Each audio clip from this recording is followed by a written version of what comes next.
오늘 알려드릴 고객님도 이제 이런 내용인데, 다행히 이분은 신용카드를 제때 잘 만드셨어요. 자, 그럼 어떻게 해서 어떤 사례였는지 한번 내용을 볼게요.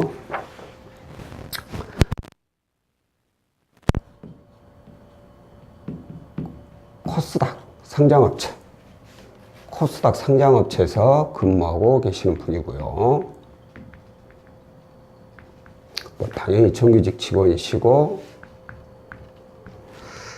입사일이 2014년 11월 입사하셨고, 연봉이 5,300만 원이신 분이에요. 이분이 2년 전에 면책을 받았으니까 2011년도에 개인 회생을 신청했죠. 그리고 2017년도 개인회생 면책을 받으셨고, 그런데 이 개인회생 신청을 하고 이 개인회생 중에 대부업을 5건 4,900만 원을 이용을 했어요. 어마어마하게 이용했죠. 4,900이면 이자가 얼마인가요? 잠깐만요.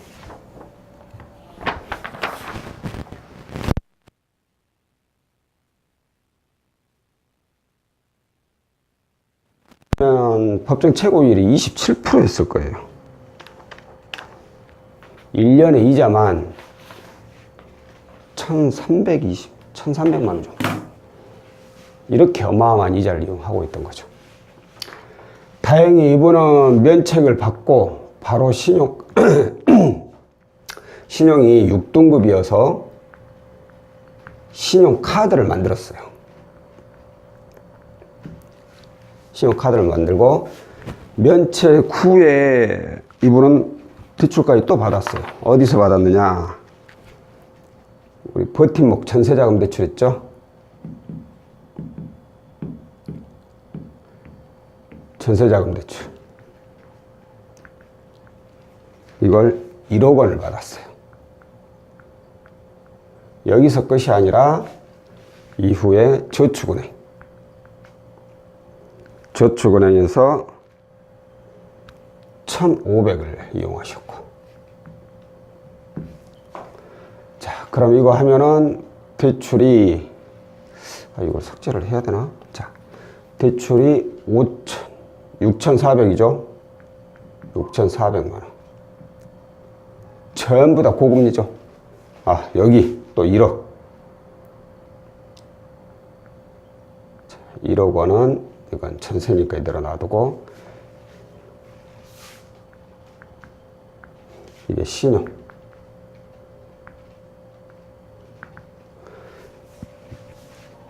자, 이용이 되겠습니까? 아니, 생활이 되겠습니까? 절대 안 되죠. 특히나 이용하고 있는 대부업 대출이 이자만 납부하고 있어요. 원금이 안 갚아진다는 거죠. 자, 그러면 아니 연봉이 5,300이니까 이자만 내더라도 그동안 돈을 잘 모아서 갚으면 될 거 아니냐 라고 하겠지만, 사는 게 그렇게 쉬울까요? 계획대로 될까요? 안 그러죠? 생활비가 100만 원이 있는 분들은 100만 원에 맞춰서 살죠. 근데 생활비가 300이신 분들은 300에 맞춰서 살죠. 이분 역시 납부하고 남은 자금은 거기에 맞춰서 또 생활을 해버리는 거죠. 그러니 돈이 안 모아지고, 이 대부업 이건 계속해서 그대로 유지를 하고 있고, 대출이 줄어들질 않죠. 그래서 이분이 이건 아니겠다 싶어. 그러니까 이걸 못 갚을 능력은 아니죠. 아니, 갚는 게 아니라 납부를 못할 정도의 능력은 아니죠. 근데 문제가, 그래, 매달 나오는 이자 그건 갚아요. 근데 원금이 안 없어져. 연 27%짜리가. 문제가 큰 거죠, 이거. 그래서 이분이 이렇게 해서는 안 되겠다 해서 뭐 은행에 가보고 조금 해봤지만 대출이 안 나왔죠. 자, 근데 이분이 굉장히 또 하나 머리를 잘 쓰신 게 있어요. 그러니까 이분은 참 그거 생각하면 또 대단한 것 같기도 하고. 자, 이제 대출이 전세로 1억 원 있고, 그리고 저축은행 1,500, 그리고 대부 5건 4,900만 원. 자, 이분이 뭘 잘하셨냐면 이 개인 회생 전에 급여 받는 은행 있죠. 급여 은행을 개인 회생 후에 급여 은행을 바꿔버렸어요. 무슨 얘기인지 아시겠죠? 자, 이게 무슨 얘기냐면 개인 회생을 신청하면서 이 급여 은행이 들어간 거죠.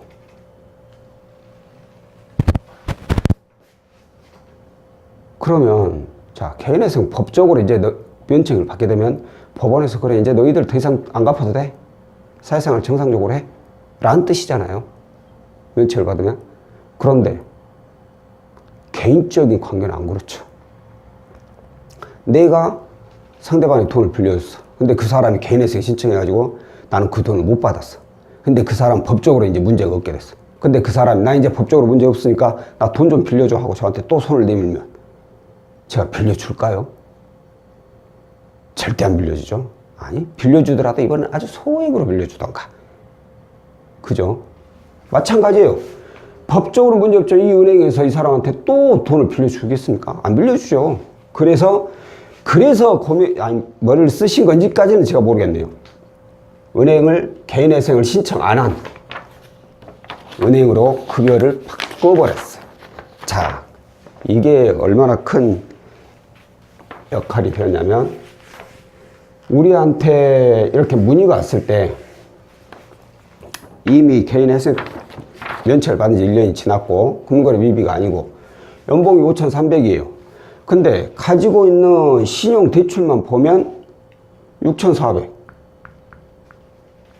이 정도는 연봉 5,300이니까 뭐 전액 은행으로는 대안이 안 되더라도 뭐 대부분 은행 대하고 나머지 좀 조금은 뭐 일부는 은행 이금융권 가도 큰 문제는 아니니까 좋겠다 했는데 문제가 이거예요. 전세 1억 원.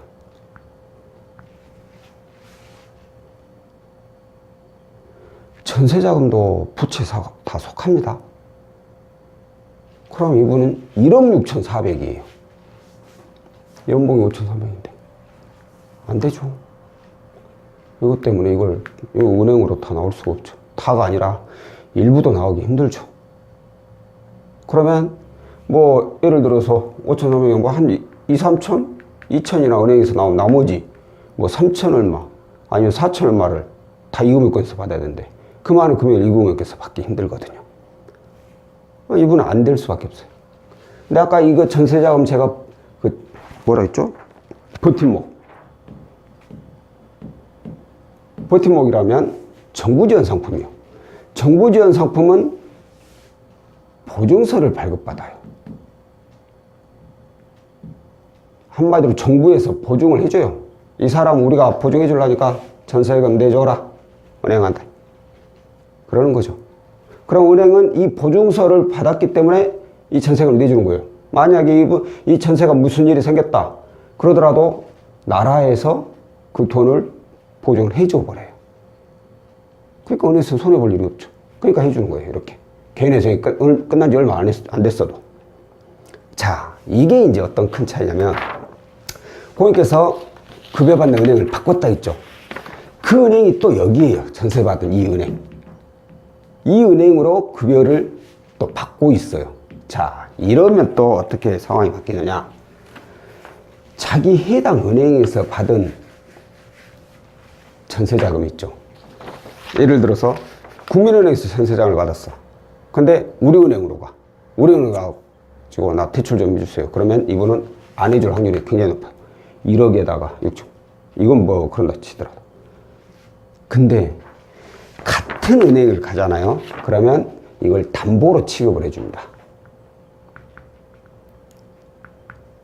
담보로 취급을 해주면 인덱스 값이라고 있어요. 그게 굉장히 낮아져요. 그러니까 DTI 계산할 때 들어가는 값인데 그냥 일반 전세자금으로 들어가 보면 이건 신용대출이에요. 신용대출은 인덱스 값 이렇게 높죠. 근데 담보로 가보면 이렇게 낮아져요. 취급이 돼버리면. 같은 은행이다 보니까 이걸 담보로 인정을 해줘 버린 거죠. 그래서 저희가 생각을 한 게, 이분은 같은 은행이고 보증서 발급받은 거라서 여기 은행에서 나오겠다. 충분히. 그러나 사람이 일이란 게 만약이 있기 때문에 개인의 세링이고 여기는 1억은 없지만 일반적으로 연봉이 5,300이고 코스닥 상장업체면 최소가 100%인데 이번은 100%가 안 나올 수도 있다라고 생각을 했어요. 그래서 저희가 예상치를 4천을 잡았죠. 최저 4천은 나온다. 그럼 나머지 2,400 맞죠? 2,400은 어떻게 하느냐?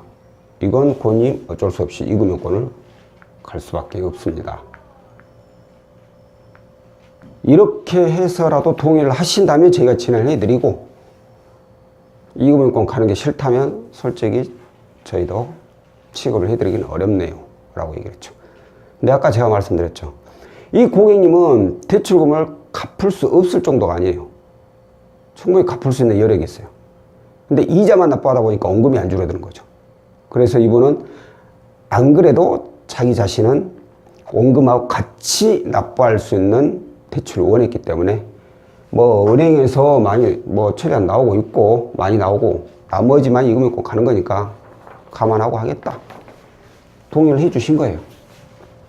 그래서 제가 이분 것을 싹 정리를 하고 본인 급여받는 은행으로 갔죠. 은행에 가니까 해당 은행에서 대출이 4,200이 나왔어요. 거의 월급의 80% 정도 됩니다.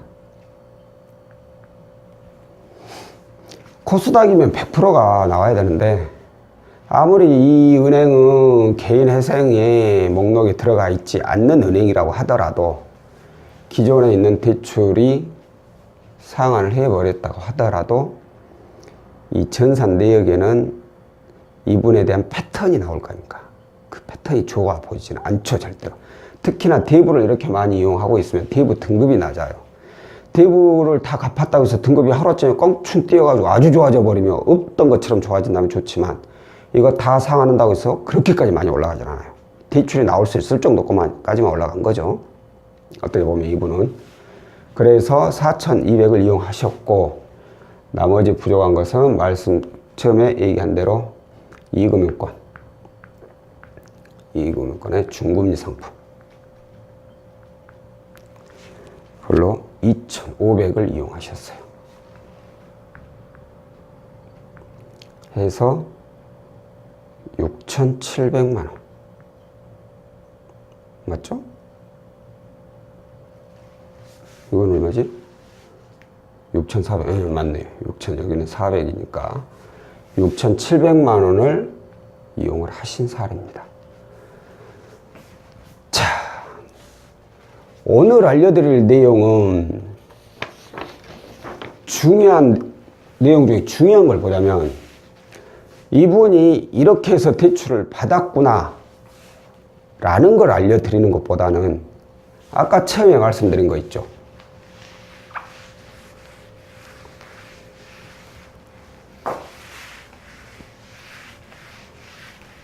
개인 회생을 신청했다면 개인 회생 과정에 어떻게 자신의 신용관리를 해야 되는지,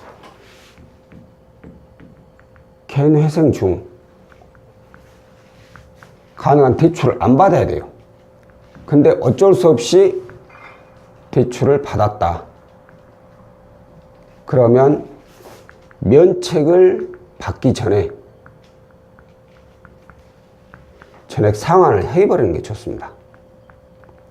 그래서 신용 등급을 올려가지고 신용카드를 만들어야 돼요. 근데 상환이 어렵다. 전액 상환이 어렵다. 그러면 제 경험상으로는 가능한 대부업을 제외한 타 채무, 타 금융사 채무 이거라도 상환을 해야 돼요. 어떻게 해서든 신용을 6등급으로 만들어야 됩니다. 그래야지 신용카드가 나오니까. 신용카드만 발급받으면 3개월 정도만 지나면 신용등급이 금방 좋아져요. 그리고 그 뒤로 카드를 만들고 몇 개월 뒤로 또 대출 받아도 등급이 확 떨어지질 않아요. 근데 신용카드도 없이 그냥 대출만 받았다. 등급 확 떨어져 버립니다. 안 받는 게 최고예요. 두말할 것도 없어요. 안 받는 게 최고고, 어쩔 수 없이 받았다면 받기 전에 상환을 하시던가, 도저히 그게 안 되면 대부업 제외하고 타 금융사 걸 상환해버렸어요. 어차피 이때 받은 대출은 타 금융사나 대부업이나 금리 차이가 거의 없어요. 별 차이 없어요. 차라리 대부업은 놔두세요. 타 금융사 거라도 상환하고. 어떻게 해서든 신용 등급을 6등급으로 만들어 가지고 신용카드를 만드셔야 돼. 이게 필수예요, 이게. 카드를 만들고 나서 다음에 이제 1년이 지나야 됩니다. 1년이 지나고 저금리로 대안하는 방법을 찾으시면은 좀 더 수월하게 하실 수 있어요. 당연히 뭐 연봉대비 부채가 너무 많고 그래버리면 안 되겠지만, 개인회생 신청하신 분들 뻔히 아시죠? 그렇게 힘들게 살아가다 어쩔 수 없이 개인회생 신청했는데 또 개인회생 신청 중에 대출 받아가지고 또 개인회생 끝나자마자 또 빚 때문에 힘들어지면 개인회생 신청 의미도 없죠. 또 개인회생 다시 신청하고 싶어도 이제 5년이 지나야 돼요. 개인회생 신청하게 되면 일단은 뭐 대출하고는 인연을 끊는 것이 가장 좋고, 어쩔 수 없이 이용하게 된 거라면 나중에 이걸 저금리로 대안할 수 있는 방법까지 생각을 하면서 하셔야 되는 거예요. 이 영상을 보신 분들은 이제부터 생각을 하시겠지만, 안 보신 분들은 힘들어지겠죠. 보신 여러분들만큼이라도 꼭 이 내용 숙지하셔가지고 절대 고금리 때문에, 대출 때문에 힘든 일이 없게끔 하셨으면 좋겠네요. 자, 오늘 내용은 여기까지고요. 다음번에는 또 다른 상품으로 찾아뵙도록 하겠습니다. 고맙습니다.